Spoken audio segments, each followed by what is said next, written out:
Ball ball ball ball ball ball ball but a dang da dang da dang da dang dang but ding da ding Pluto Pluto Pluto Pluto Pluto.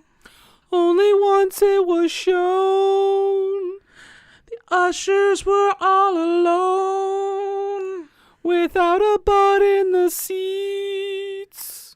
and no popcorn to eat.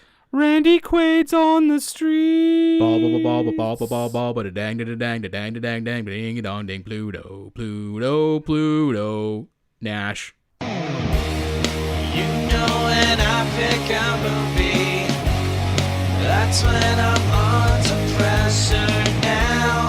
The question always comes back to me, what were they thinking now? Whoa, what were they thinking?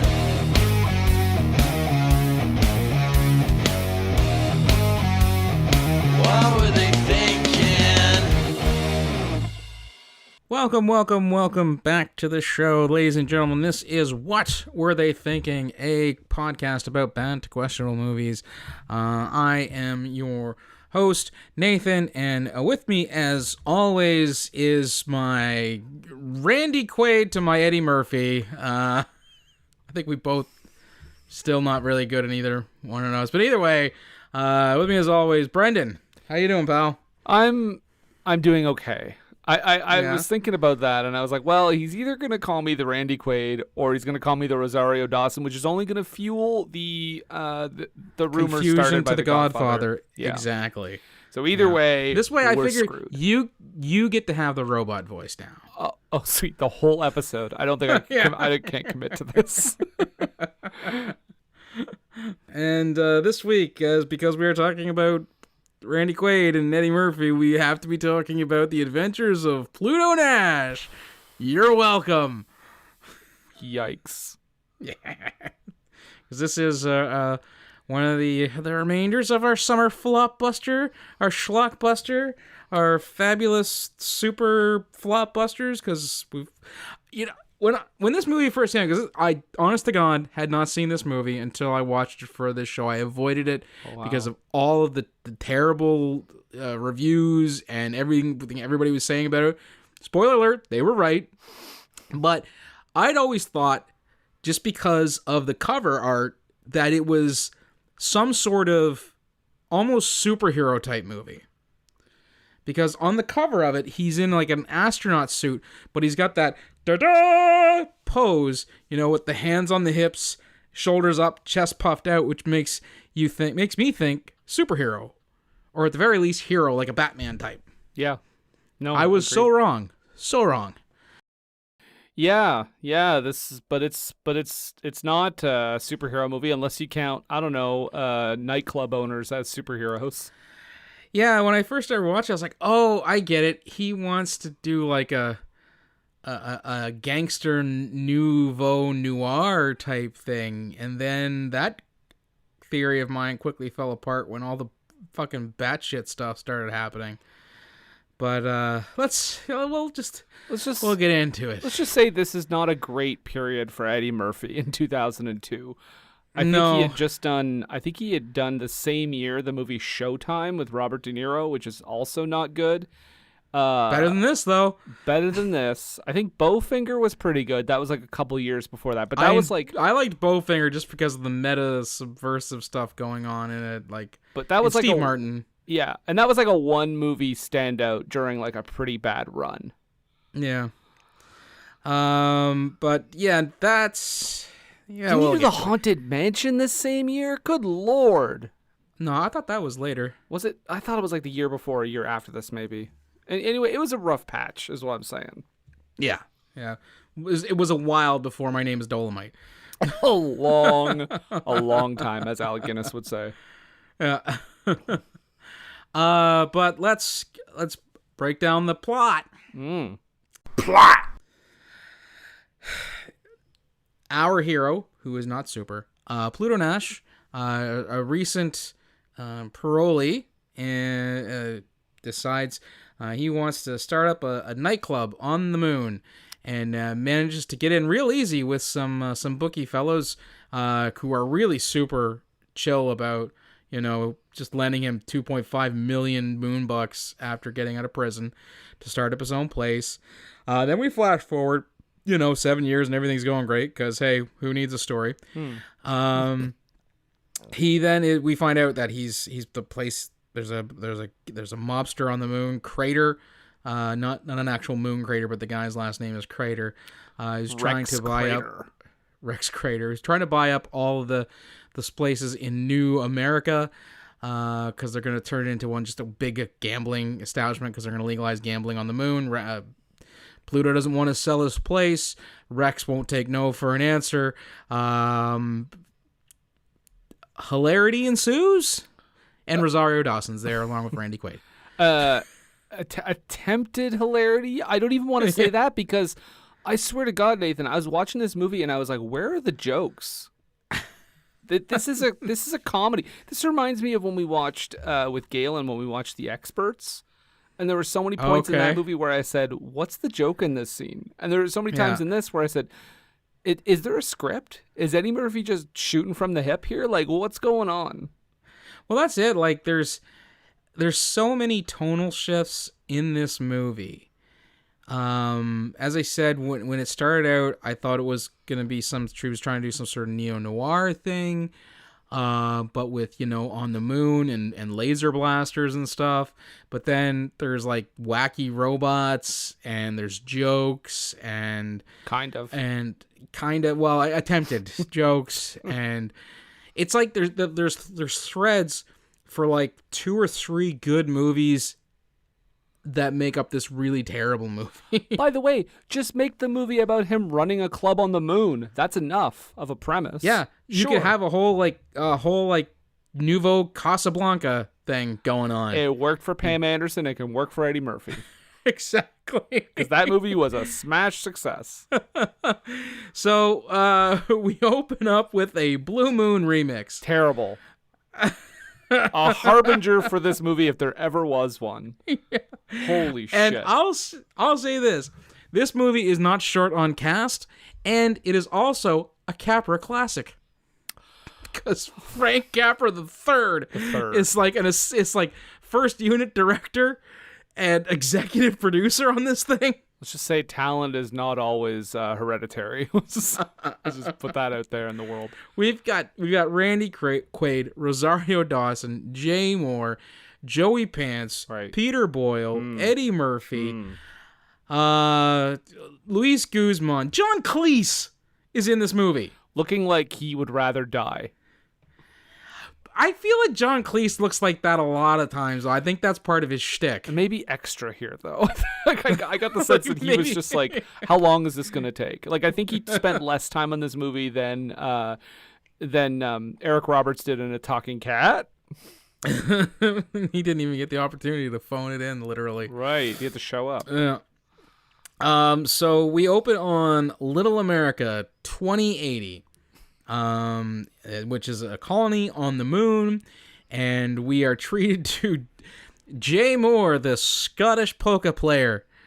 Man, this was right out of the gate. If the Blue Moon remix didn't do it for you, this it's like 12th level cringe.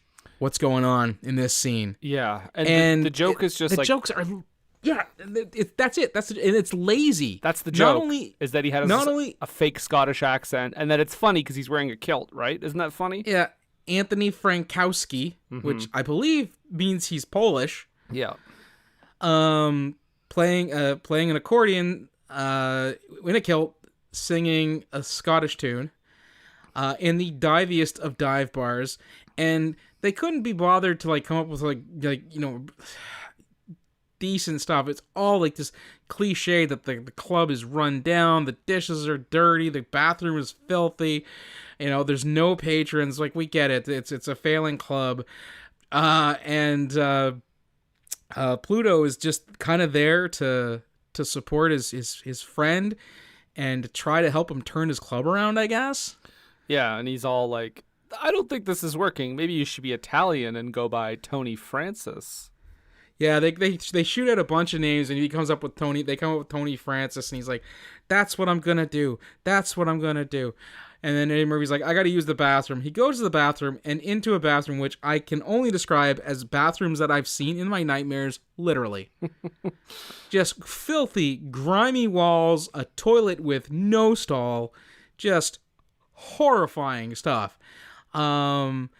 While he's in there, Jay's out there. Anthony, or Tony Francis, is out there trying his new gimmick. He's saying, "Ladies and gentlemen, Tony, oh my God, it's Tony Francis!"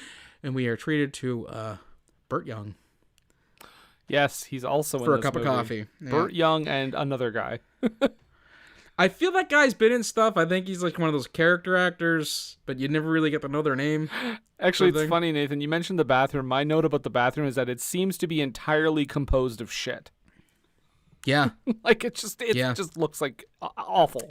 It looks like somebody pulled a total Picasso on the walls and the fixtures and everything. By the way, these two mobsters apparently are real stupid because they to make sure they brought the battery acid, they have a giant canister helpfully labeled battery acid. It's like a Looney Tunes cartoon. Right, exactly. Or I was gonna say Pee Wee Herman from Pee Wee's Playhouse made a mobster movie on the moon, but yeah, same idea. Mm-hmm. They're gonna pour battery acid down old Anthony Frankowski's throat because he borrowed $2.5 million to open this club and hasn't paid a cent back.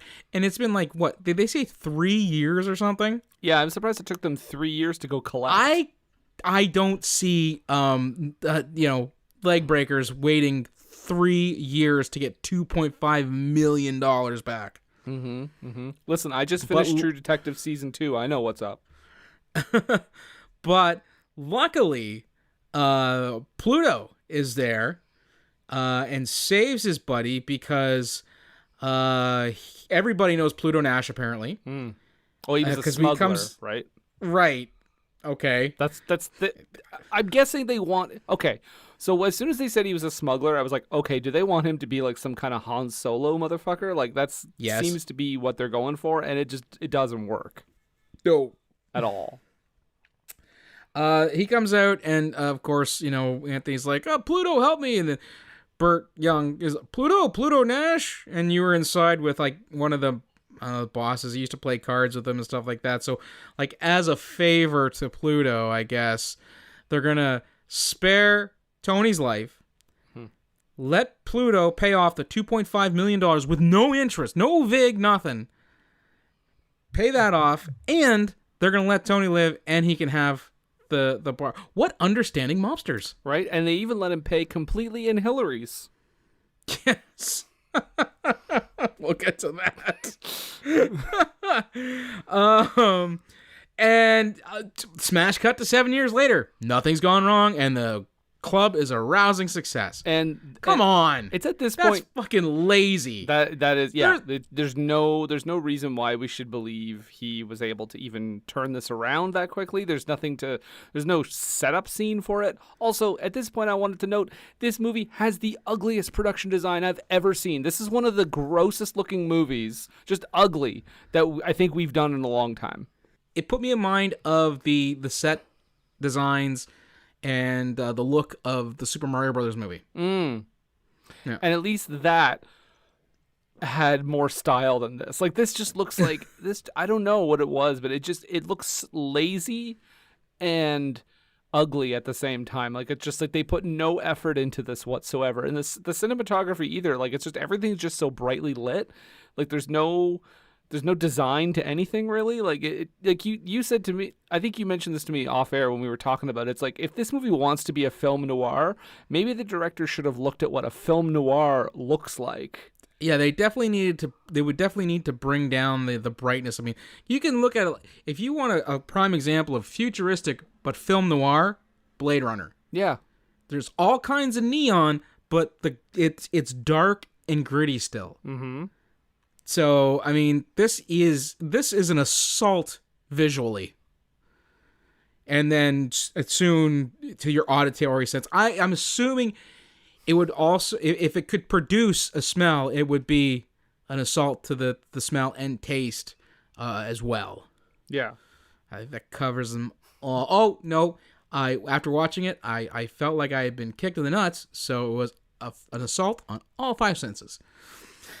The club, I guess, it's weird because everyone's like, they're there, and like he has to tell his club DJ to turn the music up. Mm-hmm. Like, what is that? I don't know. This whole thing is just him walking around saying like whatever comes to Eddie Murphy's mind. Like it just doesn't. It just like it seems like bad improv. I got to sound bossy boss and tell people to do things. His club, I guess his assistant manager is DJ from Street Fighter. Remember the fella who was getting away with all the money at the end of Street Fighter, the Jamaican guy with the really bad Jamaican accent? Yes, vaguely. Okay. That's him. Oh, well, it didn't exactly move upwards. As soon as they tell the DJ, not the one from Street Fighter, but the one working at the club in the movie, to turn up the music, it apparently induces seizures in everybody in the club, because that was the jankiest, most fidgety, stilted dancing I've ever seen in my life. No smoothness to any of that, no flow to any of those moves. We don't get time to think about that because Rosario Dawson shows up looking for a gig as a singer. And her name is Dina Lake. Dina Lake, okay. Also, as soon as Rosario Dawson showed up, I was like, oh, Rosario Dawson. Oh, Rosario Dawson. It was very like, oh, I'm so glad to see you in this movie. She recovered fine. Oh yeah, sure. It's just a bummer sometimes. So she's trying to use she's trying to get a gig as a singer because she needs to get back to Salt Lake City, Utah, where she's from. Don't know why she wants to get back there, but because everything Steve and Izzy have told me, it is terrible. Sorry to any of our listeners. Yeah, she has an expired moon card, which is like a green card, I guess. And at this point, I was like, oh, I guess we are doing Casablanca. And then quickly later on, you find out they're not doing Casablanca. Yeah. He does. She wants to be a singer, but he does give her a job as a server, which is like, oh, second best. Hold on for just a half a second. She tries to get a job as a singer, saying that she knows Pluto Nash, and he's pretending that he's not him, and then he says he is him, and he doesn't know her. All right, but you know my father. She gives her father's name. He's like, I don't know anybody with that name. He's like, Nikki Sticks. Oh, I know Nikki Sticks. You're his daughter? And she goes, yeah. So this gives you an idea of the age discrepancy. Keep that in mind, folks. Yeah. He says, okay, and there's going to be some timeline stuff because I had to watch this again. When we originally were going to record, things had to get postponed. Life happens. It's cool. But I watched this movie again. And stuff I didn't happen to notice the first time, I noticed the second time. She says, you saved my dad saved your butt back in 76. No, I saved your dad's butt back in 76 and lost a good car. So if you don't have a Plymouth out front to replace it, you can get on out of here. So Pluto went to prison and got out in 2080. So he spent 4 years? Yeah. Not even, because it would have been about maybe 3. Sure.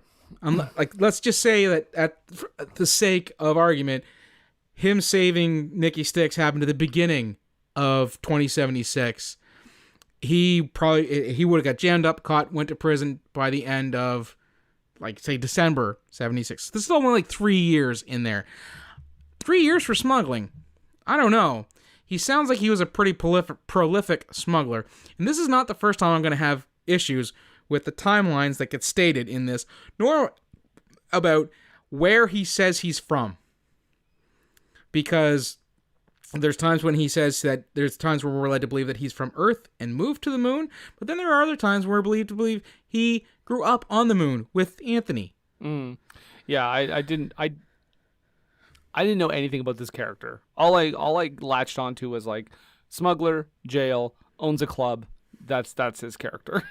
that's it. Okay. All right. That's literally all I got from this movie. He does take pity on her, and like you said, does give her a job as a waitress so she can save up her tip money to get back to Salt Lake City. At first, I thought you said tit money.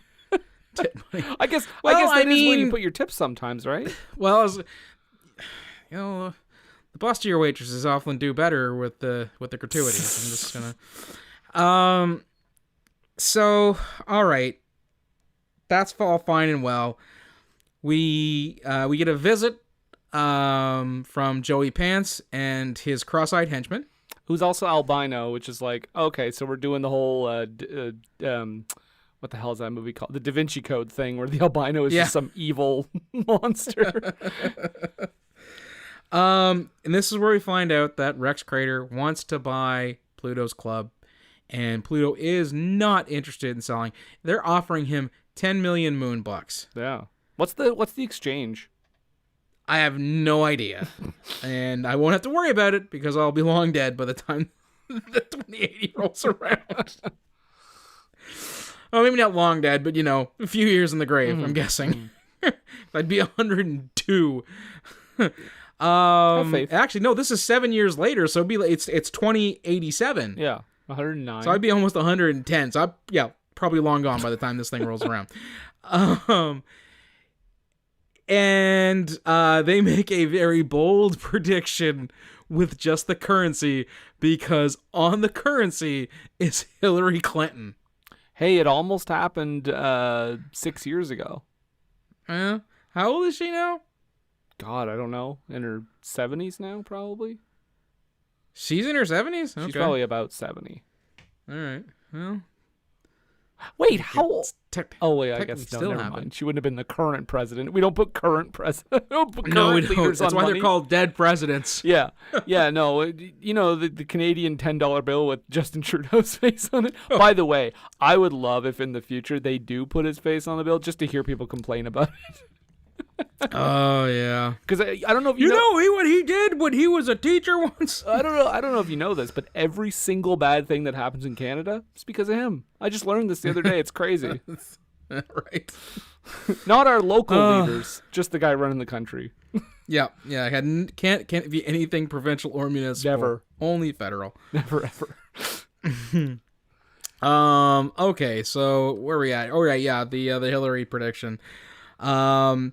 And Pluto's, no, get out of my club. He actually knocks the albino off because the guy is so disrespectful not to put his feet up on Pluto's desk. Mm-hmm. This brings out Pluto's bodyguard, played by Randy Quaid.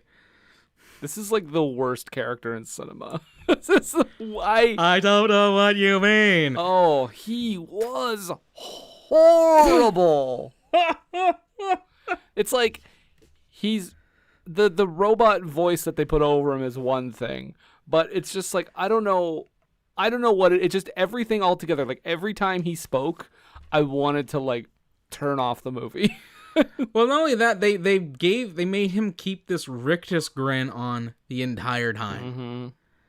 And it's like, and it's not even an up grin. It's if you've ever tried to like, I don't know, open your, like smile but without smiling and like bringing the ends of your mouth as close back to your ears as you can. That's what he was doing in this entire movie. Yeah. It's the one time I've seen a human actor enter the uncanny valley. Right? And how do you know he's a robot? Well, not only the voice, he's got a shaved head and a Discman shoved in the back of his head. Haha. Technology, get it? Yeah. So. He's the worst. I can't stand this character. I can't remember what his name was. His name is Bruno. Bruno, right? I should have known that because Bruce Willis. And anyhow, it immediately it's apparently he has a bad joke software as well, because one of the guys says something about like some joke and he says your sister didn't complain. He actually was it you're a pretty ancient model because Pluto has kept Bruno around because they've been through stuff and he can't bear to part with Bruno, and he can't get a newer he won't get a newer model because they've got a history. Mm-hmm. And the albino makes note that how old the model is, and he says your mother didn't seem to mind. And of course they're gonna like shoot each other, which makes no sense to me. I mean, honestly, because Bruno's a robot, and as far as I know, the albino's a person. Yep. I'm gonna shoot a robot. Okay, Pluto even says he can be fixed. You can't. Mm-hmm. It's the dumb. Why would you get into a shootout with an inanimate object?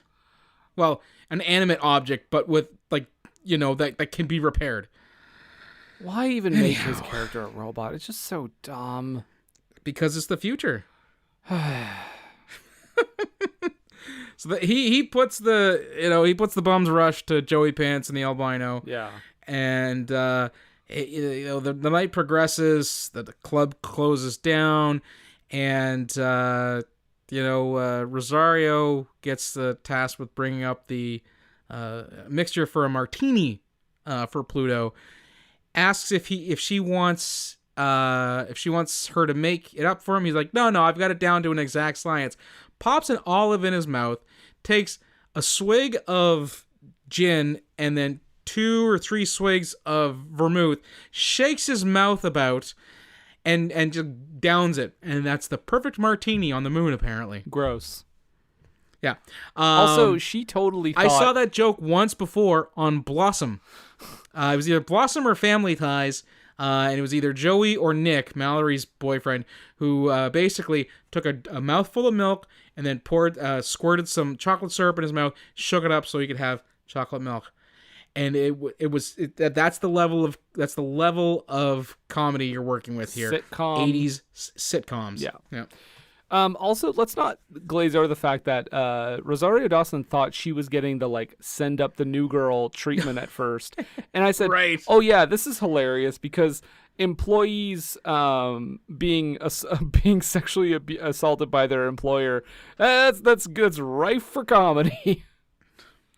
Even in 2087.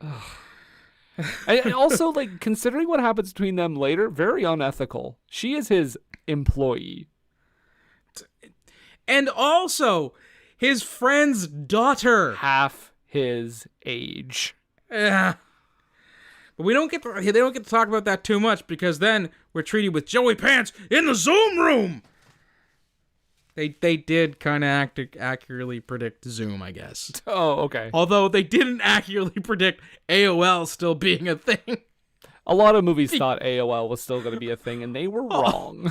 All of the Zoom calls have an America Online logo down in the right-hand corner, and that made me laugh hysterically. Not even an intentional joke, made me laugh so hard. Although, apparently, Smart Water's still going to be around. Yeah. It's still around now, so... yeah, and it's the third time he said no to his offer, and then they just blow his fucking club up. By the way, yep. Hundreds have just died. No, the club was empty. Oh, okay.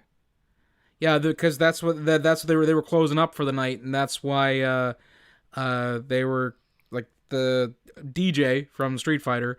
He wanted to get out early, so that's why he asked. Rosario Dawson to bring the martini mix up to Pluto. But luckily, his office is the only place untouched. That was funny too. Oh my God, his saving her was the laziest dive to save somebody. Oh, it's because Eddie Murphy didn't want to do it. He just kind of fell into Rosario Dawson. Yeah. And they tumbled over. It wasn't a dive, it wasn't a tackle, it was ugh. And they just kind of leaned forward and fell into her. Mm-hmm. So this leads to a foot chase and a shootout at the Perfect Vacuum Club. And Bruno, we find out, does not have a whole lot of speed because of the model that he is. And he can intercept calls, but can't store them or hear them while he's intercepting them. Which, I don't know, man. 2087, I think they could have been yeah, he can multitask. Also, what's the point of having that as part of his character? Just say he can hear them. Is it for the joke where he says, What did they say? Because that's not a funny joke. I got a newsflash for the director. They actually do use it again later in the film. But why? It's the same joke. Yeah.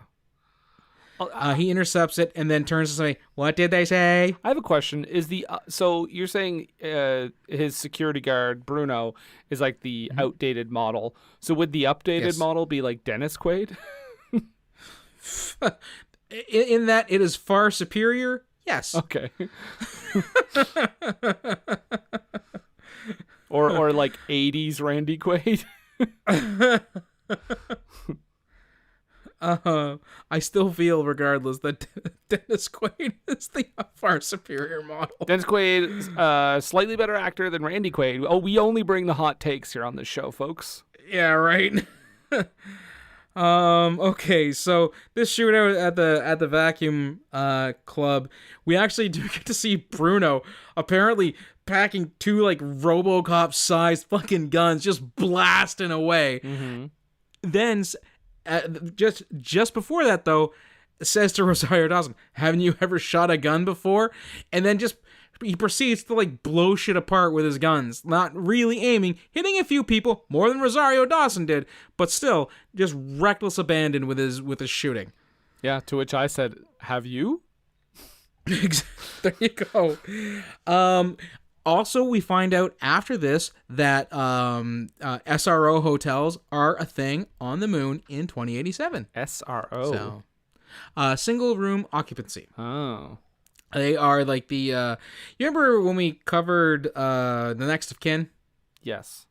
Not the Paranormal Activity one, but the one with Patrick Swayze. And I like how you did like the you put a "the" in front of it, like as if you're talking about the Facebook. Right. First of them, you Twitter it on the Twitter. That's right. Actually, I only do it on the MySpace. Oh, okay. At the first of that movie, when he goes in to kind of like talk that dude down, right, and he's in that really dingy hotel room, but it doesn't have a bathroom or anything in it, that's an SRO. Oh. Okay, so they're often called no-tell motels that rent by the hour, that sort of thing. SRO. No telling what those are intended for. That's well, you're not supposed to. Because they go to the Paradise Garden, I think it's called. Yeah, sure. Something like that, and they get a room, and it's surprisingly nicer than the bathroom that Anthony Frankowski had in the club at the first of the movie. And Joey Pants is now onto them somehow. We're going to find out how later, but he's onto them. So we're kind of cutting back and forth between him looking for them and then them kind of doing their thing, doing some investigation as to what's going on. What do I got here? Okay. Don't they charge Bruno at this point in the room? He's like, yes, because and this is the weird. This is one of the things. He's smoking, and I don't mean like a cigarette. I mean like there's smoke emanating from his charge port. Right. Rosario Dawson then asks, "Is there something wrong with your toaster?" And she goes, "Oh no, Pluto's like, no, he's just charging. It'll be fine. We gotta, And he's like, can he hear? He's like, no, he can't hear anything when he's charging. Okay, we've established that rule. And they immediately break that rule when he stops charging and says, "I heard that toaster crack." Yep. Because how many people wrote the script? Like 12, probably. Probably. One person, surprisingly. Okay. Multiple personalities. Pluto has to go visit Peter Boyle. Mm-hmm. Peter Boyle's in this movie. And he's like, the job's a job. He was once in Where the Buffalo Roam with Bill Murray. And Taxi Driver. Right. Everybody loves Raymond. I mean, yeah. And this is where Pluto starts kind of getting the lowdown on what's kind of going on and the rumors around Rex Crater.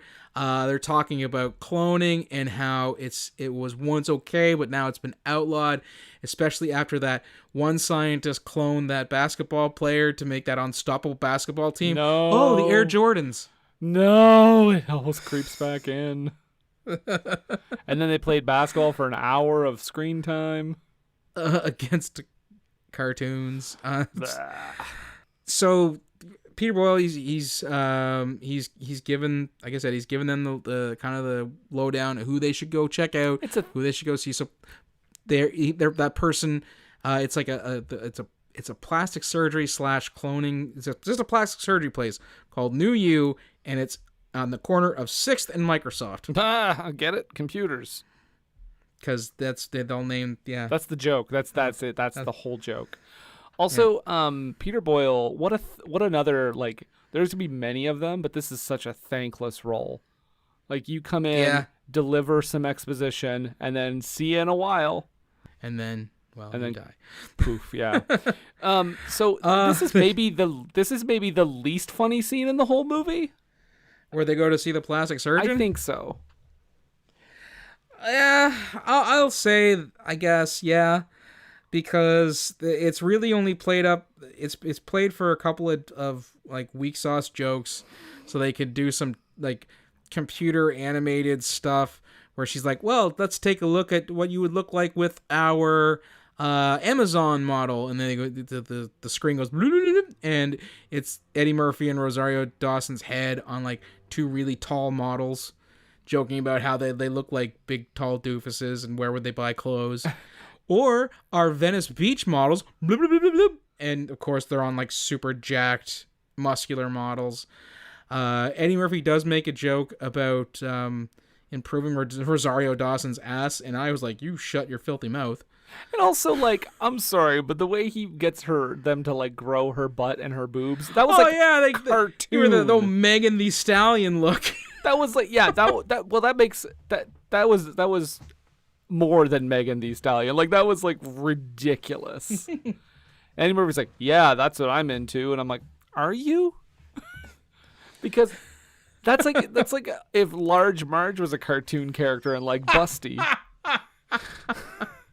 And yet another Pee Wee Herman joke finds its way into the show. And I think the thing that's the lead, it's not even the fact that it's like the bodies and stuff, and you're seeing them how they could look with different bodies. That's not even the part that I thought was not very funny. It's just the dialogue during this scene. It's just, again, it just feels like Eddie Murphy didn't have any lines for this and just did some really bad improv. Well, because they don't have any meaningful exchanges. They just talk about looking like tall doofuses. They talk about the booty. They talk about looking jacked. And then we cut away to that where they're trying to get this surgery done without permits. Because apparently you need permits to get these sorts of surgeries done, because you could be a wanted fugitive looking to change your looks. Mm-hmm. And so they're like, no, we don't need that. And they're showing her, the moon bucks, the Hillarys, as they say. And the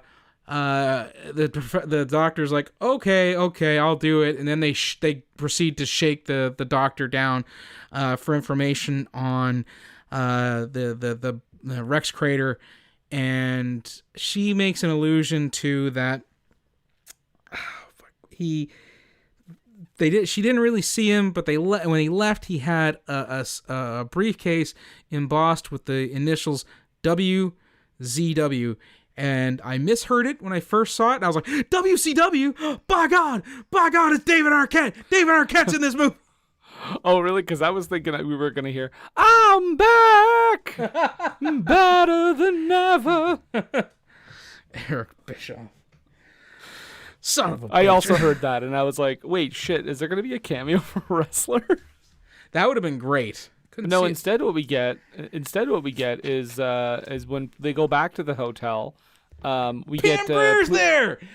Yeah, from Jackie Brown, Coffee, good movies.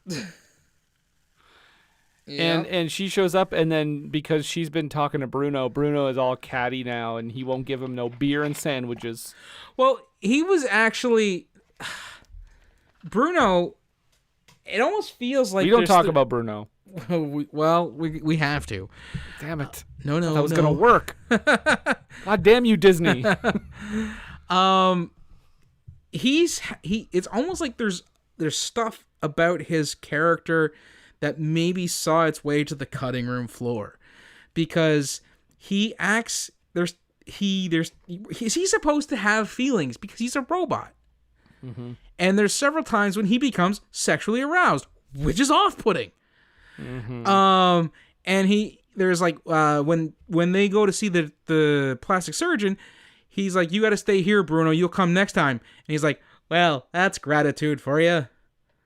Like, he's upset, like he was left out. Mm-hmm. I don't like. I don't know. I don't understand either. But do you know what, Nathan? There's no time for that. We got to have another super exciting action sequence. Fuck, this movie sucks. Yes, because Joey Pants and the albino show up with their own robots, and they're going. They get the room that Pluto and Bruno and Rosario Dawson are staying in, and they're gonna go in. They're gonna storm it, but I guess they crash through the wall. And this is where you first see Bruno kind of hot the trot for another robot. Well, because it's right. Okay, and we got to talk about this for just a second, too, because Eddie Murphy had a maid robot that he specifically programmed to keep dropping her feather duster and picking it up saying, "Oops!"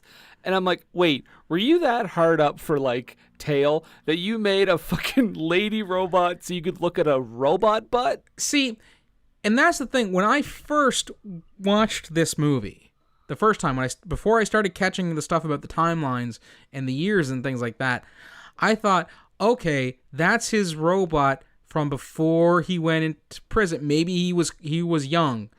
You know, It was a robot that he had made up in his late teens to early 20s and was still kind of awkward with girls. But no, that can't be the case. That can't be the case. No, he made it when he was 35 years old. Right, because he apparently only spent 3 years in prison. Right. Anyhow, well, we'll get to that when we get to that. I just thought it was off-putting that he had a robot for that purpose. So, we get the Robo Horn Dog, and so they manage to they unbolt a bit of the wall and then push it over onto the other robots. Eddie Murphy jumps up, Pluto jumps up and down on it just for good measure, and then they make the most Sega CD car escape I've ever seen in my life. The graphical capabilities going on in this movie are dreadful. This movie came out almost 10 years after Jurassic Park, and this is what they did? $100 million. Man, oh man, it's Shevitz. Where did it go? Yeah. Did 35 of it go to Eddie Murphy? Did another 20 of it go to Eddie Murphy also, for reasons we'll go into later? Like, where did it go? It certainly did. Like, there's no one. There's good actors in this movie. There's no one on the level in 2002 anyway of an Eddie Murphy in this movie. Like, there's solid supporting actors, but nobody else is getting like $10 million. Yeah, there's no top tier box office draws in this film other than Eddie. So where does it go? They managed to hotwire a car, and then Pluto wants to hotwire a very specific car because it's like just a cherry ride, and he lays out the specs for this car as they're stealing it. Bruno sacrifices a chip in his head to help bypass the alarm and to start the car up, and they get in and they are greeted by the car's AI played by John Cleese. You thought Peter Boyle's role was thankless. From like A Fish Called Wanda and Monty Python. Good stuff. Yeah. John Cleese's part is literally to just make these terrible one-liner jokes about stuff that we already see happening. About how he is the AI for a car that belongs to a wealthy individual, and this is just not cricket. Yeah, well, like Eddie Murphy. Why use John Cleese in a role like that? Like, give him something funny to do, for fuck's sakes. Could have been worse. Could have got Peter O'Toole. What? Could have got Peter O'Toole. Peter O'Toole. Was he dead by that point? I don't know. Oh yeah. I mean, yeah, but put someone else. Like, I don't know. It's just weird that you would get John Cleese and just have him be like, "Oh, looks like you're getting busy," or is there any wine in here? He's going to get her. You. Yeah, he's going to get her drunk and have his way with her. Like that's. And what he does. Okay, Bruno holds the AI at gunpoint. Yeah. Why would he care about gunpoint? Right? It makes no sense. Also, they passed by a Trump Realty sign. Oh my God! Which I wrote. Wait, so the money is Hillary's. Yeah. And then Trump is a successful realtor. Man, Hollywood is crazy. I also wrote down like, okay, fine, I'll move to the moon. Oh my God. Yeah, Trump on the moon. Gross. Trump on the moon. I can only assume it's Don Jr. at that point. Oh, I just assumed it's he's still living and he's like, I'm moon president. Got like that Richard Nixon thing from Futurama thing going on, where he's a head in a glass jar on a robot's body. And he's, everybody on the moon loves me. Your Trump's getting better. I brought back all the gravity. Well, this is when Pluto and Rosario Dawson, Dina, or whatever, are just like talking. And that's when John Cleese makes the reference to Pluto possibly raping her. He's going to get her drunk and have his way with her. Yep. Thankfully, he just puts his jacket over and takes the classy route. Well, because she falls asleep. She falls right asleep, yeah. Because this wasn't a movie made in 1985, so it doesn't go that way. It's not Revenge of the Nerds. Although, to be fair, whatever it takes, that movie, Whatever It Takes, was in like 2000, and there was a pretty questionable scene in that too. I mean, we can talk about the Switch. I mean, that was even later, right? Oof. Why does Hollywood think that stuff's okay? I don't know, because it's so gosh darn funny, Nathan. Right. Get it? Assault. Joey Pants and the albino are still on the hook for finding Nash because they screwed it up again, and they're told this by Rex Crater's representative, played by Timothy Olyphant's dad from Justified. I can't remember his name.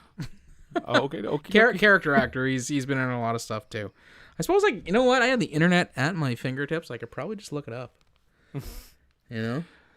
But yeah, that Dancing in the Moonlight remix was fucking horrible. You're right. They do go to they go to like Pluto's his hideaway, I guess. Yeah. His life's work. He said. Why didn't they just go there in the first place? Well, you'd think. And she's like, "Well, I'm gonna leave. Bye." And he's like, "You can't, because they're gonna be looking for you everywheres." Oh, and by the way, this is the moment with his robot maid, not earlier. Oh yeah, no, because the robot maid from earlier was the one that was at the No-Tell Motel. Yeah, this is the one that keeps dropping her feather duster and bending over, and Randy Quaid is getting all horned up. Oh, and she's French. Mm-hmm.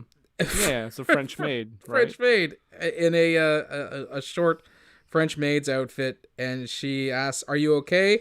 Oops, and then bends over and drops her. And you think, okay, that's funny. Then they do it like 6 more times, and then you hear it off screen too. Mm-hmm. Mm-hmm. Unsettling. Turns out WZW though is actually the initials MZM, which is a gangster dude played by Alec Baldwin, who has maybe like a quarter of a cup of coffee in this movie. Oh, he's not even credited. He's wow. As far as I know, he's uncredited yet. He tells some female reporter, like, "Hey, meet me in my hotel room, lady sweetheart," and then pushes some guy down the stairs, I'm assuming to his death, and then no one reacts to it, and that's his role. That's it. Yeah, he's like, "Oh, I didn't realize the stairs were there." I was like, wow, Alec Baldwin, you literally showed up at the pay window, got your money, and took off. Yep. Well, why wouldn't you? Yeah. Can you green screen all the other actors around me? So and then Pluto the next year he did Cat in the Hat, by the way. Okay.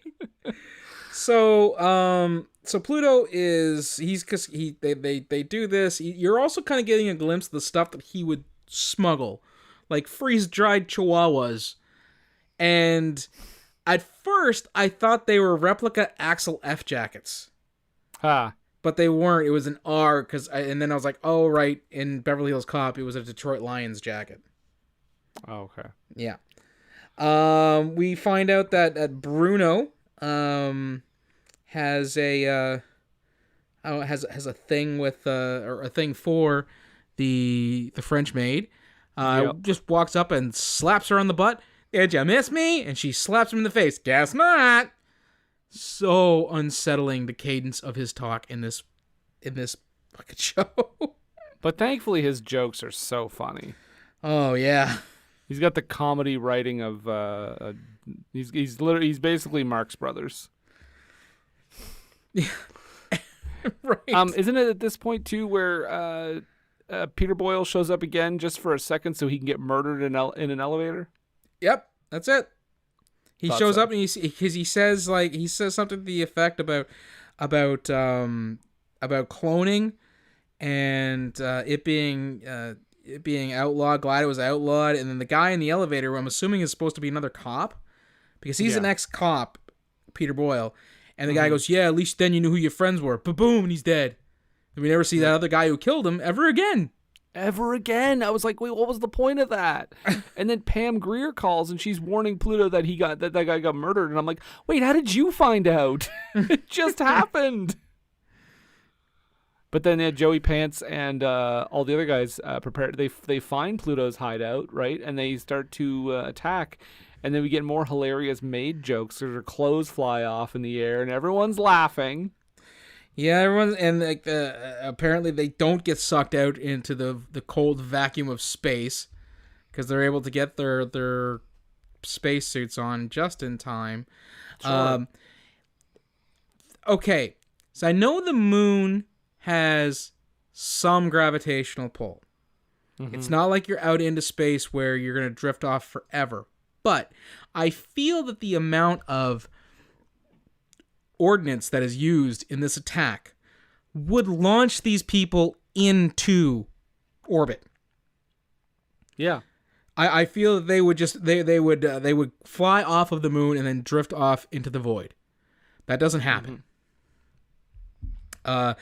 They have the attack, a shootout that is interminable. Less than forgettable. And I don't know if, I get that they're trying to, it's like, oh, it's a gunfight on the moon. It's not in slow-mo, it's in low G. And it's like, that's not cool. Like, it just looks stupid. It's boring. It's like it's like those, it reminds me of when that movie Moonraker. It's like when the action scenes are like in low G, like the scenes that are, where they're floating around and their action scenes and stuff. That shit does not fucking translate. No, it doesn't. It certainly doesn't. It's not interesting. It's not exciting. It's a pile of nothing. All right. So after the zero G fight, Bruno bonks a couple of guys' helmets together. Apparently that knocks you out. I'm not sure that they're quite aware of the amount of space between your head and the helmet in the space helmet, but whatever. Hashtag this movie. Yeah, and so they take off in the they take off in the stolen car, and they're arguing again with the AI, with John Cleese. Yeah, and they do some Fast and Furious shit though. Right, and this is where we find they kept calling, is it real jumpers? Yeah. That's apparently what they call them, smugglers. They had to give them a weird name. Yeah, I used to be a real jumper or something, and they basically just drive off a cliff onto the other side. They get out of the car because it blows up, and John Cleese is like still intact somehow on this little screen. He's like, "Hello, I can tell you all about them and where they are. Hey, come help me!" But of course, no one's helping him. Hilarious. And he blows up. And they take off on foot. Of course, they start getting low on oxygen. Bruno has to do the noble thing where he carries them for a while before his battery dies, and we think all is lost. But no, the real hero of this movie, Juan Guzman, shows up. You know, from Boogie Nights and Oz, Punch Drunk Love, and good movies. John Leguizamo's House of Buggin'. Okay, don't know what that is. Oh my god, it was Leguizamo's like variety skit show he had for like a season, I think, on Fox. Jesus. Yeah. Oh, incidentally, James Rebhorn is the representative for Rex Crater. Yeah, he's been in a bunch of stuff. He has, but he was not in Justified. I was mistaken in that regard. No, but he is in The Phantom. And he was also on 2 episodes of 30 Rock as Dr. Kaplan. Oh, there you go. There you go. But yeah, Luis Guzman plays Felix Loranga, and he's driving a party van on the moon. But he's also a smuggler, and he brings them in his van, and they eventually he has to charge up Bruno though. Yeah, well, Eddie Murphy has to convince him to bring in Bruno because he's a little skittish around robots. Because he's like, basically says, I tried to fuck this robot once, and it tried to kill me after. Which I think was the same problem that Ripley had with Bishop and Aliens. I believe so, yes. Yeah. I'd have to rewatch to be sure, but I'm pretty sure that was the same thing. Also, wasn't it the same problem that Paulie had in Rocky IV? Yes, I believe so. I love you, Paulie. Yeah. Happy birthday, Paulie. Do. Happy birthday, Paulie. So... Okay, by the way, Bruno has to charge with a fucking, dick cord. I was just going to say... Which was not in the earlier scene. He has to charge Bruno up almost like a car because he doesn't have a port to plug him into. Right. So he basically hooks him up to the van, or the space van, the moon van, because everything's the moon, whatever. The moon van's battery, puts one diode on the ear. Moon battery. Right, on the moon battery. Puts one on the ear, and then opens up for the tiniest little robot pecker. And that's I guess the positive terminal on that model of Android. Plugs it in, and it apparently causes pain. Robots feel pain, I guess, on the moon in 2087. Robots feel and do whatever is necessary for the plot at this point. Yep. But it's just a dumb joke. It's just like, get it? Because it's like his penis. Exactly. Pluto tries to pay Felix and Hillary's for saving them, and he's just like, are you kidding me? I'm like a big fan of you, Pluto Nash. You're like my hero. And I'm like, really? Well, really? Because he is a legend. I have a hard time buying into that premise. So much so that Felix doesn't want any payment. He just wants him to sign his space helmet, and he actually even wants to give Pluto a set of loaded dice. Yep. To use at the casino. And Pluto's like, no, but you can help us get into Rex Crater's casino. And he's like, Rex Crater? He's like, oh yeah, no, I'll hook you up and everything like that. So, he's lying to Felix, but they take a bunch of clothes that can only be described as 70s-licious. And I don't mean 2070s. These things look like they were cut out of an ice block from 1974. Mm-hmm.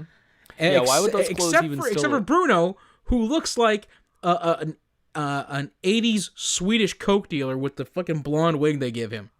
I don't know why these clothes would still be readily available in 100 years later. Because retro always comes back.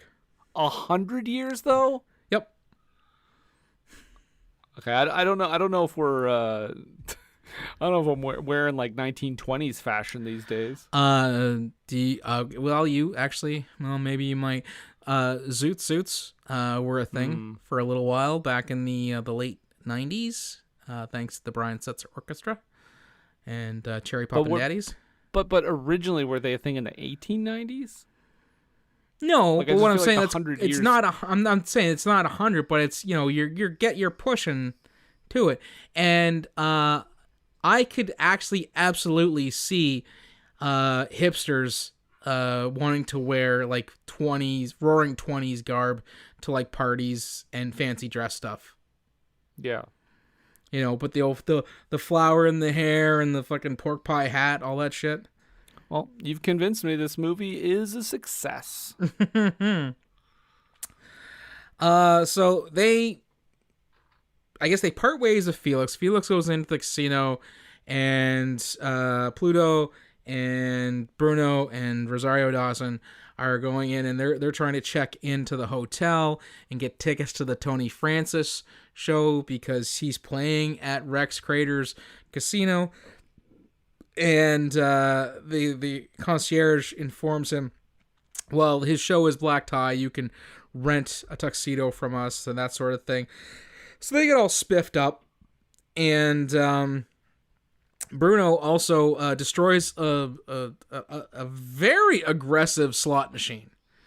Like that slot was out of control. I mean, I've heard of some loose slots on the at casinos before, but that slot did not know when to quit. Listen, I get that the slot was aggressive. I'm not slot shaming. I get that the slot was aggressive in her pursuit, but I don't know that ripping a slot's arm off is an appropriate response. It's not appropriate. I'm not saying that she deserved it, but what I am saying is that that Bruno wasn't the only aggressor in this situation. This is like the only situation where he's not the aggressor until he rips its arm off. Right. Or I guess, the handle, which it felt to me like if we're doing like it's this arm. is a It's sentient one-arm thing. bandit. Yeah, it's basically akin to ripping a person's arm off. And So he gets arrested. He gets found out because apparently robots are not allowed in the casino. I'm assuming because of mathematical stuff. They can cheat the machines or they can count cards and things like that. So they have to But they're allowed to have slot machines that can literally walk around and follow people? And that have AI. And we've already determined that that the robots in the moon, on the moon rather, in 2087 have motivations and feelings, which tells me that if you pissed off your slot, that she could just decide to not pay out. And I mean, if you're putting a lot of money into a slot in one night, you expect her to pay out eventually. Again, I'm not slot shaming. I'm not slot shaming. I know you're not. I know. Let it be known for the record that you are not. I'm not a slot shamer. You're not. You are a bit of a slot, though. I mean, that's neither here nor there. So Bruno gets forcibly checked. Stop acting so slotty. It's those clothes, very slot. Well, you know, like I don't feel that it's slotty. I'm just dressing for the weather. Oh, okay. So, yeah, Bruno gets put into, I guess, for the lack of a better, casino jail. It's a check room for robots because there's like all the other robots are in there, and they're like, well, okay, don't worry, we'll pay for the damages and we'll get you back, but we have to go see Tony. They are walking through the hotel, and Felix, who is as subtle as a Triple H sledgehammer spot, starts yelling, "Hey, Pluto Nash! Hey, Pluto, come on over here! Pluto Nash!" He says his name like 15 fucking times. That's immediately blowing their cover. Exactly. Gets the attention of all the security, who they do manage to kind of sort of finagle their way around and get into the show. And they they dodge facial recognition software by him like forcing her to make out with him. Yeah. To which I noted, happened. He's as old as her dad. Yeah, it could be his daughter. Right. Also, I gotta say too, listen, nothing against Jay Mohr. I don't think I needed to watch 10 minutes of this act. The thing that I liked about this scene was when he came out and he did his thing, and then he introduced his quote unquote orchestra. Mm-hmm. And it's one guy standing there pressing a button. Yeah. And it made me laugh so hard because I don't know if you know this band. They're called the Sleaford Mods. Interesting guys from England. Their whole shtick is that the vocalist, he writes a lot of like beat poetry, and that serves as their lyrics. So it's delivered in a very manic beat poetry kind of way, and it's all their beats, everything is all done on like a DAT, just a digital audio tape that is, and it's him and this other dude, and the guy who's the vocalist, he performs, he flails on the stage, and he moves around and punctuates his lyrics with hand motions as almost like he's performing, but the dude at the DAT just stands there and presses a button. Which, you know what, sounds great for that performance. For this though, I was like, but that's it. It's a gimmick. It's a shtick. Yeah, and I was like, that's enough of Frank Sinatra, that's the other thing too. The Sleaford mods, it's like techno and punk, and so you expect kind of a janky presentation to be part of the gimmick. You don't expect a Vegas floor show to be a guy there with like a 6-buttoned keyboard playing all of the music in a tuxedo. Although, if a punk band or techno band did that, I would be thoroughly impressed. Yeah, I just can't get over the fact that this guy in, what is this, 2080? 2087. 2087 is doing a Frank Sinatra impression, a person who's been dead at this point for 100 years almost, 90 Close years, and is like the biggest star on the moon. It's crazy. Because it's so fresh and original, as according to Rosario Dawson. It's so and that's the way they joke about it, like, ha ha ha, lampshade this thing. But it's like, it's so stupid. But and you watch it, and we watch it for so long. But yes, then he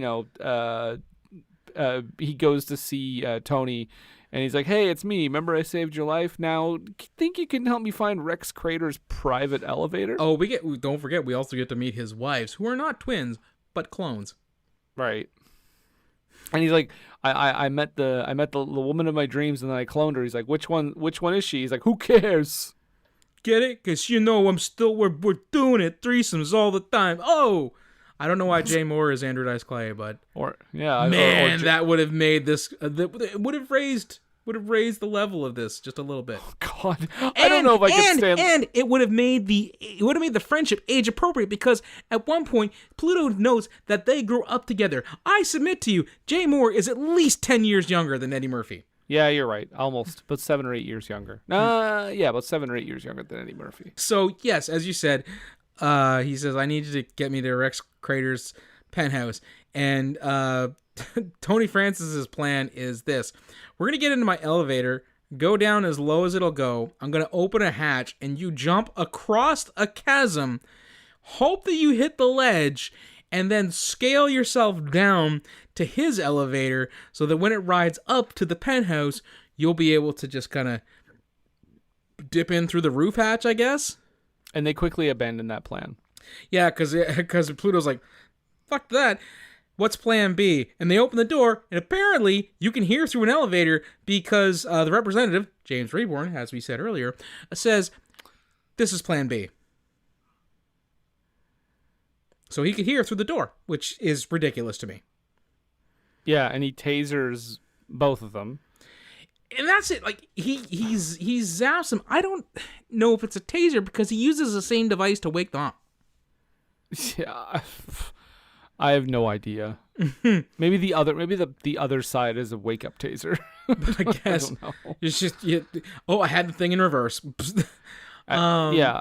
Then we get the Shyamalanian twist, which Were you wondering who Rex Crater was, folks? Well, here you go. Did you think it was gonna be Alec Baldwin? Like, not even William or Daniel or, God forbid, even Steven. Or Billy. Wait, you said William. I said William. No. Rex Crater is a clone of Pluto Nash. Eddie Murphy in dual roles. I've never seen that before. Well, I would have been far more impressed if they had put him in, like, I don't know, patted him in with makeup, and to make the skin lighter, so that they made it to say that his clone was actually a mixture of Alec Baldwin and Eddie Murphy's DNA. So then you get Eddie Murphy in full makeup, which he loves to be, doing an Alec Baldwin impression. That would have been more effort than Eddie puts into any of the rest of the movie, though. Right. I will say that, but I shouldn't say that, Nathan, because what's really the strong part of this movie is as soon as you see Eddie Murphy playing Rex Crater as well, yes, he's playing two characters that look identical, but I think it's the acting nuances that makes you able to tell them apart immediately, right? The first thing I said to myself, and even wrote it down in my notes when I saw this is going to lead to a shoot him, no shoot him moment. And boy, does it. Yeah. Before that, though, we do get a glimpse, and I thought this was one of the only fun jokes in the entire movie. We get a glimpse of a list of speed dial or call people. Now, the rest of them are like, are different places on the moon and different people who are in the thing. But on that list, he has Klaatu. From The Day the Earth Stood Still. So it's a joke that the set designer put in. And that you have to pause the movie to really catch. Which I did, and I loved. And that you would only find funny if you saw that movie. Yeah. That movie. Right. So that's the one. That's the one thing that gave me a giggle. Yeah. And then there's intentionally. Like a 10-minute Bond monologue here where he's just like... I want to take over, and I'm going to take over your club, and they cloned me, and it was originally going to be Alec Baldwin that did it, but then I think he says he killed him, right? Yes. He killed him off screen, which we never saw happen, but he killed him off screen, and he's actually going to take over, and blah blah blah. And then, like you said, yes, we get the shoot him, no shoot him thing because they get into a tussle and they get all mixed up together. For the Iron Man gun, did you catch that? That the coloring on that the laser that they had was an Iron Man pistol. Are you saying that Pluto Nash is part of the MCU? I mean, I'm not saying it. I'm going to start watching DC movies. If he shows up in fucking Black Panther Wakanda Forever, I swear to God. Hi, I'm Pluto Nash. Fucking Surrey just shoots him in the head. Well, that's that. Dealt with. 5 stars immediately. Not Eddie Murphy, Pluto Nash. Pluto Nash. He handles actually Pluto. Like, you handle this pretty fun. He shoots Bruno. Bruno gets shot, and this leads all the henchmen to be like, "Oh, well, that's obviously Rex Crater," and they shoot the other Eddie Murphy. But I mean, obviously, dun dun dun. It's fucking. He did that because he knew Bruno would survive because he said at the first of the movie he can be repaired. You can't. Mm-hmm. And I mean, yeah, it's super obvious. Obviously, they didn't just shoot Pluto Nash and then that's the movie. That would be ridiculous. Yeah. Yeah, so they do it, but then as he's like talking to Dina and everything. Wait, they show that Bruno was wearing an undershirt. Right. That's the thing, because I was like, just so you know, guys, we ran past it. Bruno managed to escape the casino jail by duping the guy who's guarding the casino jail using that gag earlier. That's why we ran past it, because it's a completely forgettable moment and you don't really need to worry about it. Yeah, it doesn't matter. He's wearing a bulletproof undershirt, which apparently is a thing on the moon in 2087. I don't know why, because he's a robot. He's a fucking robot. But they only do it so he could say, "Never leave without an undershirt, right, boss?" And then we see that Rex Crater was doing the same thing. Uh-oh. He springs to life and starts strangling Pluto, who then throws him out the window down the tower of the casino. He smashes through the skylight, lands directly on the craps table, to wit the line, "Craps, you lose," is delivered in the most hilarious fashion. God, this movie's funny. So funny. I could not stop peeing myself. Not Although I because you were think laughing. that's an unrelated issue. I was saying, Nathan, you should probably talk to someone about that. I'm not even laughing. Why am I peeing my pants? Nor am I scared right now. And then that's kind of because they just hang out at the club. They got a new club. I don't know. Does he get Rex Crater's like millions? Well, when you kill someone, technically he's next of kin. When you kill They someone, share DNA. He's a clone. When you murder someone, Nathan, on the moon, you actually inherit all their riches. It has nothing to do with murdering on the moon. It has to do with them sharing DNA, which would mean that Pluto is technically Rex Crater's next of kin. I guess so. Sure. We don't have time to think about that because we flash forward to a few weeks later, and Rosario Dawson is at the club singing the worst fucking song ever. What is she? I didn't even notice what she was singing. It's the same. It's practically a disco song. It's the same shit sung over and over again. I believe. Now, don't quote me because I didn't have the subtitles on, but I think she says, "We'll everybody get crunked up tonight. We'll all be pumped up tonight. Tip your glasses higher tonight." Oh, no, sorry. Just tip your glasses higher. Everything will be all right. Everything will be all right. On a fucking loop. Well, if it makes Rosario Dawson feel any better, clearly she was not singing this song. Well, there you go. I wrote down that she put in a lot of effort to get a job lip syncing at a club. Bruno was crestfallen because things with him and Babette are not going to work out. That's the French maid, by the way. That is the French maid who keeps dropping stuff. He is a 120 volt, and she is a 220. Is it one? Something like that. He's 110. She's 220.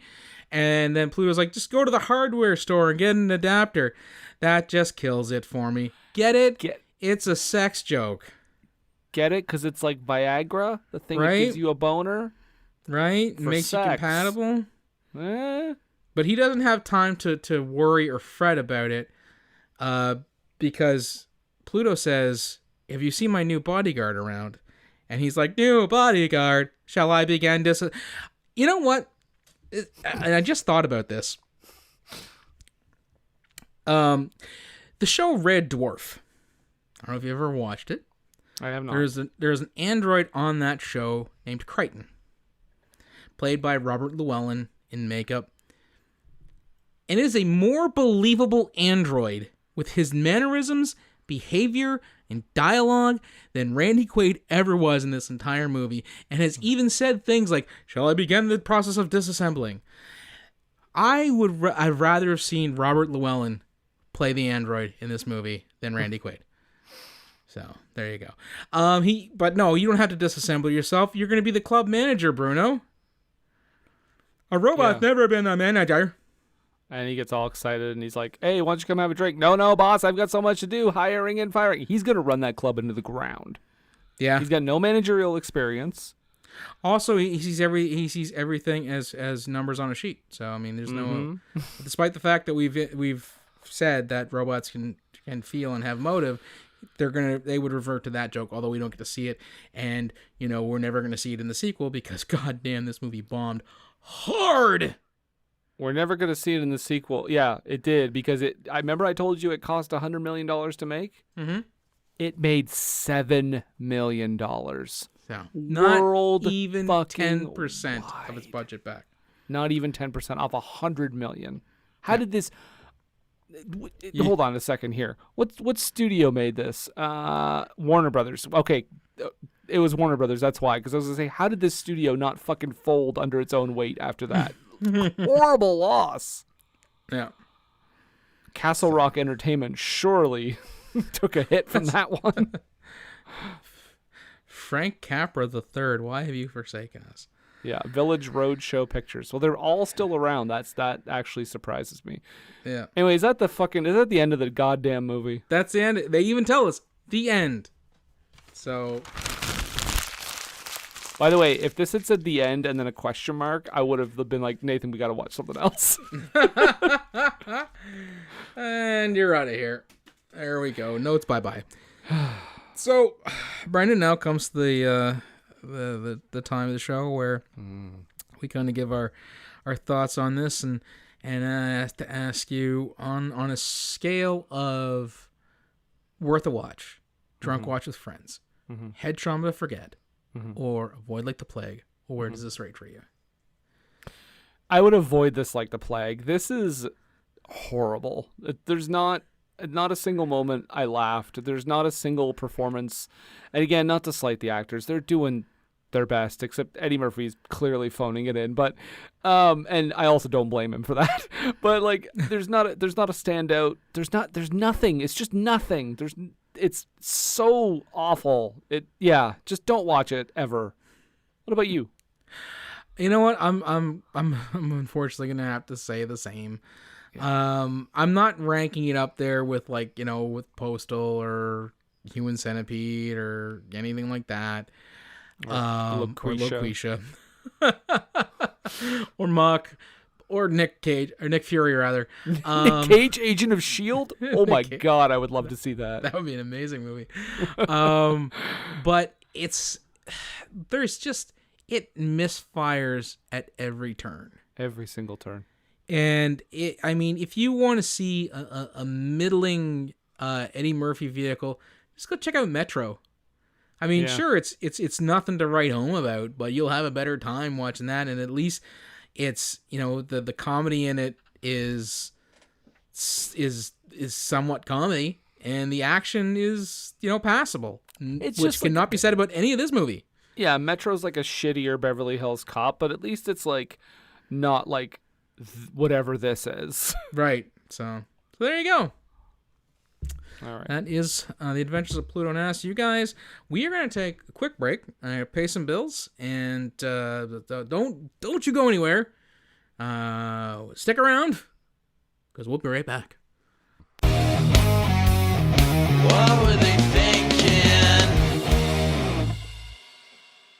Welcome back, bleep, bloop, blorp, blob. And we are back. Yes, we are. Mm-hmm. We are. And back. this is the moment, the time of the show where we like to, wax poetical about the movie we just, spent an hour and some change talking about. It's time now for the low haiku. Yes. And Brendan, would you mind explaining to the listeners at home, or at the gym, on the treadmill, wherever they might be, exactly what the low haiku is? Yes, I would mind. Oh, okay. Well, I'll tell them then. It is yes, please. 17 perfect syllables to describe the movie again that we just spent an hour and some change talking about. Set apart in the 5-7-5 format. Classic Japanese format. And so if you would please grace us with your low haiku, please. Yes, I would love to. Eddie doesn't care. He made $1 billion. This movie did not. Very good. Very good. Very good. Thank you. Please, take the stage. Okay. Really harsh tone shifts. It doesn't know what to be. It's full of nothing. Thank you. Thank you. Thank you. Thank you. Very good. Very good. Very good. NPR bot, please initiate exit protocol. Beep. I'm probably have to replace that fuse because that sounded NPR like bot. Oof. it sounded that sounded like it sounded like that sounded wet. NPR bot. Yeah. Be right back. Okay. Ugh, Milosh is down in the sub basement. Well, so we've waxed poetical and we've even had our say about this, but we would hate to have you think that our word is the be all and end all of of what you should do. So much so that we actually like to say a little thing around here. And what is that little thing that we like to say around here, Brendan? Well, we like to say, Don't take a word for it.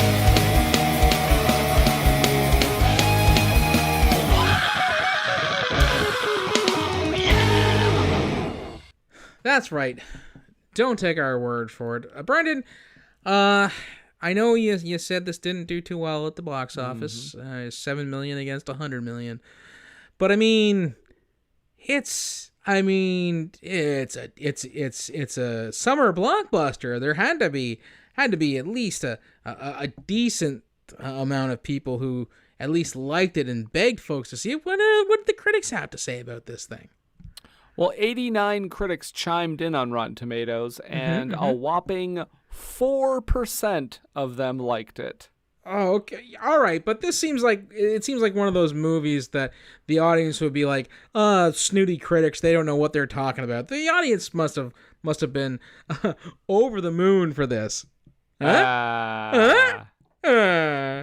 Well, Nathan, you're right that a lot of people chimed in, 25,000 plus people, and this is alarmingly high, but 19% of them, of the audience, were like, pretty good. Oh, okay. I think that's pretty high. But if you like this movie, Nathan, I'll put your mind at ease because you may also like the following. You may like the movie Texas Rangers. Not so much. With a 2%, by the way. Down Periscope. I did, actually. What's the worst that could happen? Okay. Fatal Instinct, which is like a weird Basic Instinct other movies parody movie. Spoof, yeah. Yeah. Mm-hmm. And then, of course, probably coming soon one day, Celtic Pride. Celtic Pride. Is it Celtic? Oh, well, I know it's also... Because he plays for the Boston Celtics. Right. It's another comedy where I'm like, where are the jokes? Saw that not that Daniel long ago. Stern, and this is Dan Aykroyd with Damon Wayans. There's your jokes. Oh, casting. I get it. It's like in Monkey Bone when they're like, Whoopi Goldberg is the devil. Get it? And I'm like, yeah, but wait, what's funny about this? No, she's the devil. You get it? I'm like, yeah, but where's the joke? Anywho. Yeah, so I guess, yeah, let's talk about what the critics are saying about the Adventures of Pluto Nash here. Let's see. Stephen Hunter of the Washington Post says, the result is something quite rare in professional show business. 1.5 hours of pure blankness. It's there, but it's not there. It is, but it isn't. It has nothing to offer. It's not forgettable, really, because there's nothing to forget. Okay. Well, Mark Halverson of the Sacramento News and Review writes, an abundance of noise, explosions, gunplay, chases, special effects, futuristic eye candy, and star power, including John Cleese, Pam Grier, and Peter Boyle, generates very little pure fun or excitement in this cluttered visit to the moon. 1 out of 5. Oof, oof, oof. Debbie Lynn Elias, walk with her, from Behind the Lens, says, as Murphy himself decrees in the first few moments of the film, horrible, horrible, horrible. That was terrible. Very good. Sheila Johnston of the London Evening Standard writes, in his early 40s, the star seems to be struggling for scripts to fit his mercurial bad boy talent. And this very expensive space comedy won't do his seesaw career any favors. Very good. I found a positive one here, Nathan. Ooh. This is barely positive. This is 2.5 out of 4. But this is from Joe Layden of the Moving Picture Show. Maybe the most undeserving victim of critical overkill since Town and Country. So he also likes Town and Country, that weird Warren Beatty movie that apparently is terrible. All right. Well, I also found a positive one from Scott Weinberg of efilmcritic.com. And he wrote, kinda sad that this endearingly strange flick will be remembered as one of the quote-unquote worst ever, yet Triple X is considered a good movie because it was profitable? Did somebody ever say Triple X was a good movie? I don't think I've heard I don't think that's a thing. No. I don't think that's in the lexicon that movie's considered good. Yeah. Okay, well, this is my last one. This is from Joshua Tyler of Cinema Blend. Pluto Nash is barely in space. 2 out of 5. Oh, okay. Well, my last one is from the late, great Ken Hankey from Mountain Express at Asheville, North Carolina. And he says, the great pity is that those responsible didn't cut their losses and hours and retitle it The Adventures of Direct-to-Video Nash and send it to its proper home. 1 out of 5. Roasted by Hankey. Ken has claws. All right, well, no more professional reviews. Let's go into the audience reviews. I can only imagine how these get. Okay, I'll read this. This one's quick. This is from Dawson N, who gives it 5 stars. And the review says, my mountain friend is holding a gun to my head. That's it. Oh, okay. That's it. My mountain friend. I think this is, again, somebody not knowing where to post actual cries for help. Do not post it on the review section of The Adventures of Pluto Nash on Rotten Tomatoes, folks. You want to do it on the Yelp review of your local Domino's. This was April 16th, 2022. Dawson N is dead. I certainly hope that's not the case, but I mean, it's a possibility. My first one comes from Robert P., and I can only assume that's Robert Pattinson. And he writes, I cannot say how bad this movie was. Thus, my rating of half a star. Half out of stars. Well, at least he's telling the truth. At least he was consistent. That's right. Okay, let's see here. A lot of positive reviews here. Okay. Kiana H says 5 stars. I actually think they were already on some Men in Black level stuff before we knew it. Futuristic, cool cast. I give it 2 thumbs up for creating an awesome movie. By the way, Men in Black came out before this. Yes. Like a considerable amount of time before this, like 97. Also had better special effects. Just want to point that out. Oh my God, considerably. Because like I said, that getaway scene in the John Cleese car, that looked like something that was out of like an early PlayStation or Sega CD full motion video game. Yep. Yeah. Like it's atrocious. It's awful. It's so awful. All right. My next one, let's see, comes from it comes from Chris G, and I can only assume that's Chris Griffin. Okay. And he writes, so insultingly phoned in that it almost requires more effort to talk about how bad this movie was and how much effort went into making it. The characters are useless, the plot is lazy, there's very little adventure in it. Everything about this movie is just so uninteresting and pointless. You'd swear they made this movie on a weekend. It's half of a star. Crazy they're letting cartoon characters write reviews now. I guess the audience reviews, everything's nothing's off limits. Right, yeah. Steve D, who I can only assume is Steve Dusso, our friend. Oh wow, yeah. Friend Steve Dusso. If so, I have questions for him after this review. But he gives this 0.5 out of stars, and he says, "The end of Old Yeller has more laughs than this." Huh? Oh, he's not wrong. Lord, that just like triggered memories in my brain. It was painful to get through, but yes, probably. Okay.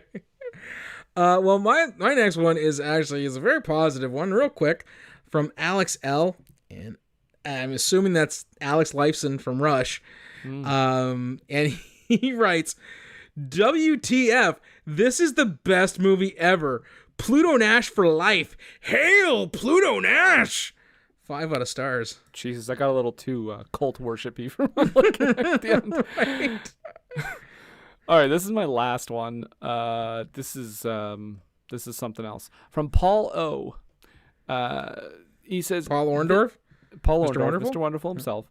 This movie is amazing with an H somewhere in there. Very epic when Pluto Nash dabs on them haters. 2 stars. Wait, what? This movie is amazing, and he thought it was epic when Pluto Nash dabbed on them haters, but he only gave it 2 stars. Man, wow. He's got a tough curve. Like that's tough nut to crack. Yeah. Right. Imagine what 5 stars would do to him. It'd be just that Vince McMahon meme with his eyes exploding. Like Pluto Nash, you get excited. Meet Dave, he gets really excited. Norbert, he fucking falls out of his chair. Okay. Well, I get this. This is my last one too. And it comes from Brett H. And I can only assume that's Bret Hart. And he says, "This one lives up to the bust. Cost more to make this movie than it generated. 1.5 out of stars." He does like rating things low. Yeah. Triple H, So. 4 out of 10. So Well, there you go. That's what the audience and the critics had to say. All right. Well, we're done with all that. Pluto Nash is now in the rear view. We're now going to hit to the dance floor for the dance sensation that's sweeping the nation, and it's time for What You Watching, Bud? What you watching, bud? I don't know what you're watching, bud. I'll tell you so. Do do do do do. So, Brendan, what you watching, bud?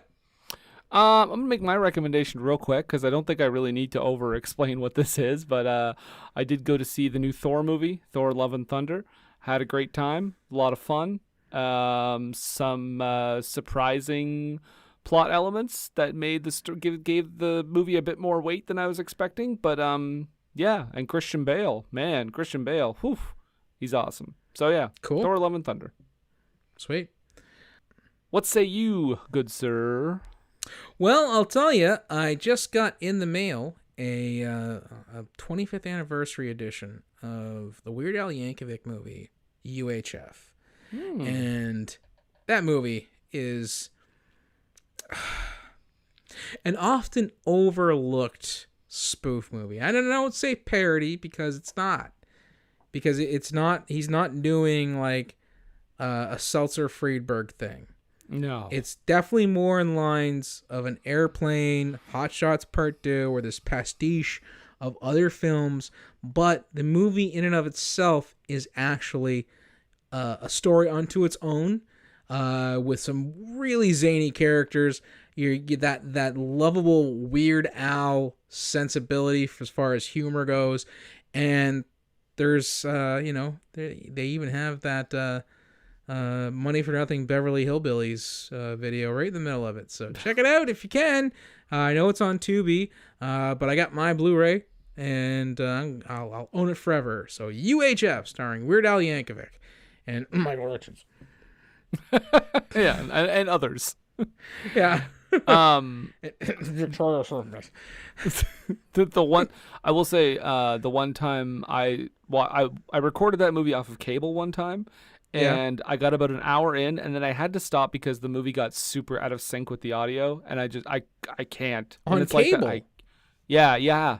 That's weird. I know, right? Like I remember watching it, and then there was like an explosion. I'm like, when did that happen? And then something exploded, and no sound came out. I was like, oh. And I don't know about you, but like as soon as that that distracts me so much. That is yeah.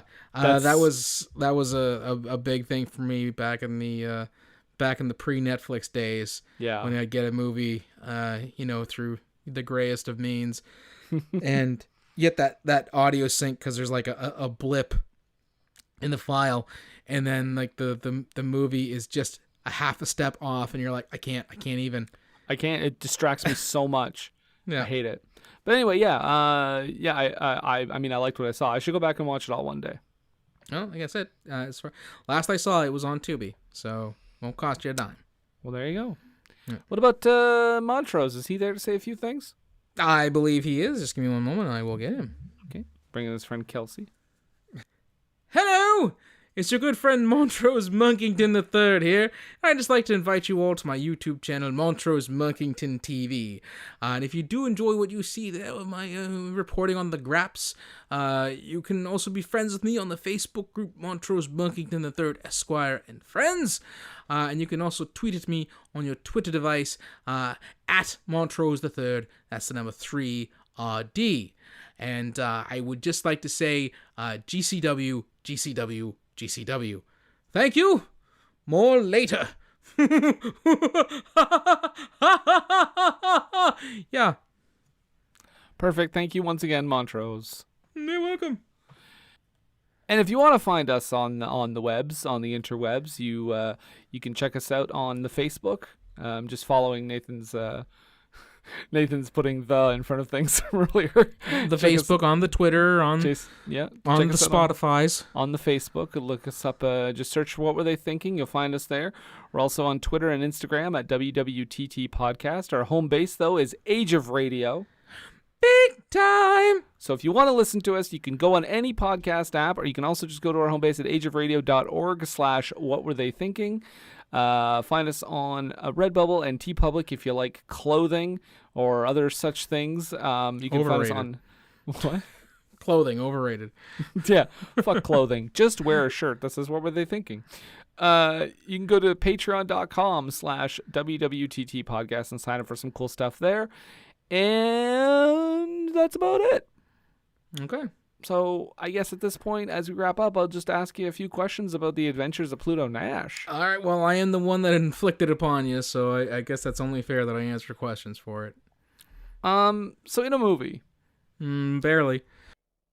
In a movie in which you have, in a technically a movie, right? In which you have Randy Quaid playing a robot with a horrible sound effect that they use with his voice, and he's horny all the time, etc. In a movie in which Eddie Murphy literally seems like he's going to take a nap at any second. In a movie in which Hillary Clinton is the president, or what was the president of the moon at some point, and the Donald Trump family just continues to own buildings. Right. You know what? No. You know what? No. I'd like to move there. Okay. Well, what are you thinking?